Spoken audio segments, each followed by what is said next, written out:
We have Morgan Sword, the Major League Baseball Vice President of Baseball Operations, who joins us. That's a very fancy title, Morgan. Thanks for joining us. Let's look at what's happening so far in spring training. How does baseball look at some of these results, some of these calls, and certainly the controversial one we had over the weekend? Yeah, we're thrilled so far. I think we played about 50 games in spring training, and games are down about 23 minutes with more offense. And the reports coming out of camps. I was in Arizona this weekend are really positive. I think we're just kind of getting through the first couple of days of what's going to be an adjustment period for everybody. There's some routines that need to change and a lot we need to do to get ready for opening day. But early returns are great. Are we going to see a clock in every stadium so we can follow along with the pitcher, how long he needs to take, and then the hitter to get in the box and be alert with the pitcher? You will. Yeah, there'll be 5 timers in each major league ballpark that the fans in the stadium will be able to see. And then the broadcast is going to show the timer on this part of the scoreboard. All right. Explain to me from the hitter's perspective when the clock starts. Sure. So it's a clock that's counting down, and where it counts down from depends on whether you're coming out of an inning break or a prior pitch or a different plate appearance. But in normal circumstances, let's say within a plate appearance with nobody on base, that clock's going to start at 15 when the pitcher catches the ball back from the catcher and count down. And by the time the timer gets to 8, the hitter needs to be in the box and what we call alert to the pitcher, basically eyes on the pitcher. And then the pitcher needs to begin his motion by 0.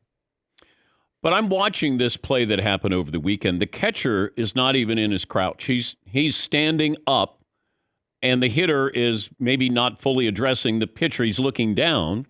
Yep. The pitcher couldn't have thrown that ball. I mean, doesn't the catcher have to be down in his stand? Did they miss this call? No, they made the correct call. Okay. The catcher has to be in the box, in the what's called the catcher's box, that slot behind home plate where he was, and he does not have to be crouched. But I think that was just a transitional confusion for some of the players. But I think we've cleared it up that hitter's got to be in the box looking at the pitcher with 8, and then we can go anytime after that. What are you hearing? What are some of the negatives so far? I think that there's a big group of players, coaches, umpires that are learning a new thing. And all of these folks got to the big leagues under one set of rules, and this is a change.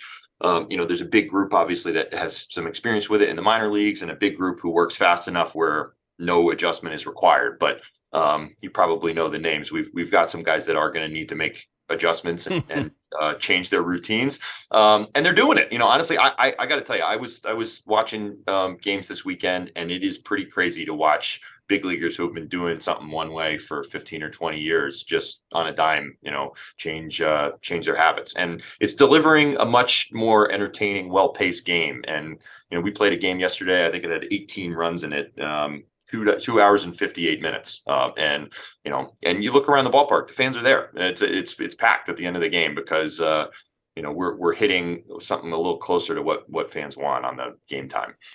Is this the Nomar Garcia power rule? Yeah, I don't know that a lot of our younger fans would understand that reference, but he certainly is he's a poster child for some of what we're cleaning up. And I wanted to come up with this. We're talking to Morgan Sword. He's MLB Executive Vice President of Baseball Operations. How about a batting glove where you don't adjust? You can't adjust it. Like it doesn't have that strap. You're just locked in because it feels like these guys, got a nervous twitch there and try to get him in the batter's box, which I'm fine with. Like, I never knew why we gave them so much airtime, where you got to look down, adjust, look, adjust your cup, and you're ready to go. Yeah. Well, it's obviously not a new issue trying to, move the pace of baseball games along. But, I think this is a first step into actual competitive penalties for not taking, for moving too slowly. And it's amazing how quickly it works, right? I mean, in our old systems of sending people letters or asking nicely to play quicker, wasn't quite as effective. All right. I look at baseball as they're at a crossroads right now. We're looking at every other sport and what they're doing and, how long it takes to play a game, all of this stuff. But, no shifts now. more offense. Who came up with the idea of the bases being larger? Yeah, that's something we've been testing for a couple years in the minor leagues. It's primarily to address an injury issue, to try to create some more space around the bases so that we reduce collisions and ankles getting that stepped on, that kind of thing. And the players are frankly just a lot bigger today than they were back when we picked 15 inches for the bases. And in the minor leagues, that worked. Injuries were down pretty significantly, but it does have the effect of making the bases slightly closer to one another. So, on the margin this year, you may see a couple more ground balls become infield hits, a couple more stolen base attempts become successful because the base runners got just a little bit of an advantage there. Could I get one of the old bases, Morgan? Can I put it in the man cave? No, but we've got lots of them. Yeah, you're welcome to have one. I'll come down with a U-Haul and just pick up some bases. Also, explain the pickoff move so people are not surprised come opening day when they're like, wait a minute, what's going on here?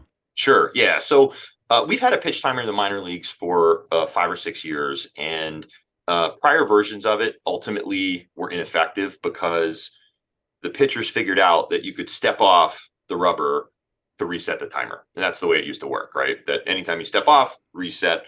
And the result was games didn't get any shorter, and we didn't improve the pace, and we didn't sort of deliver the kind of game that fans are asking for. So this newer version of it limits the number of times a pitcher can do that. So he can step off twice with runners on base without penalty, and he can use that step off to attempt a pickoff. He can just step off and take a breath, or whatever he wants.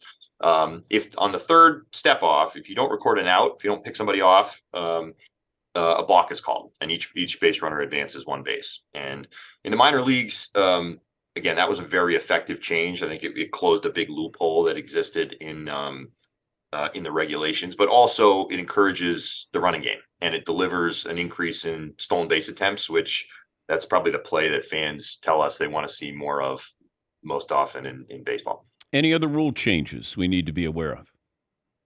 Those are the big ones for 2023, and then this is a lot of change for a sport that doesn't often make a lot of change. So we've been working hard on this, and we're really excited about it. But you also have last year at spring training where you had, the electronic signals or the correspondence between pitcher and catcher. That went pretty smooth, Morgan. I thought maybe we were going to have some kind of espionage. Somebody's, going to tap into, your signals there. Any complaints about that from last year? I got to tell you, the PitchCom system has been an incredible tool for us, and particularly as this pitch timer is going in. I mean, you think about now with runner on second base not needing multiple signs and complicated sign systems, and enabling a much quicker communication of the pitch has been awesome. And we're actually this spring allowing our pitchers to wear the transmitter, which actually they can call their own pitches back to the catcher, and that's been surprisingly popular. I would have thought there wouldn't be that many pitchers interested in that, but we got quite a few guys either wearing it on the back of their glove or on their belt, where they can actually say as they're walking back up to the mound, all right, I'm going four-seamer here. And that on its own has sped up the game. Okay. I do have a problem with this. And I may get off my lawn, guy. I'm going to let you know. Respectfully, I bring this up. Why do we allow umpires to have their own interpretation of a strike zone? Why don't we just have a strike zone, Morgan? Oh, you mean why don't we have like an automated strike zone? Well, a universal. Somebody will give you the corners. Somebody gives you the high strike. Like why? Why don't we just have a strike zone? Well, I mean, I'll tell you, we kind of on that metric are the best that baseball's ever been in its history in terms of the consistency and the adherence to, the rule book zone. Our umpires are sort of more accurate every single year than they've ever been. However, I think the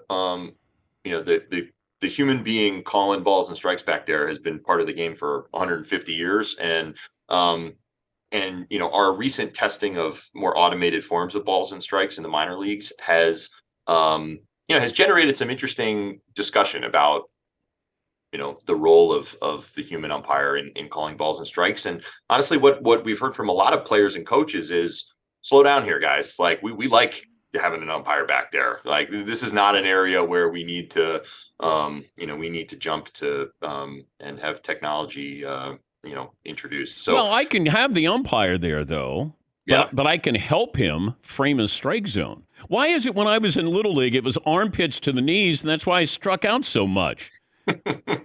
yeah. Well, I don't know if you've ever stood back there and watched Major League pitching, but what we ask these guys to do in terms of, calling these pitches that are over 100 miles an hour with movement against a zone that they can't see is on the border of human capability. I mean, it is so unbelievably difficult, and it's remarkable that they're as good at it as they are. And every year we seek to get a little better, and they work hard at it. It matters a lot to them, and I think we're going to keep at it. You're towing the company line. You did well there. You shook me off there a little bit, but that's okay. I'll get you the next time. Morgan, thanks for joining us, and we appreciate your time. Good luck this spring training. All right, Dan. Thanks, man. That's Morgan Sword. He's the MLB Executive Vice President, Baseball Operations.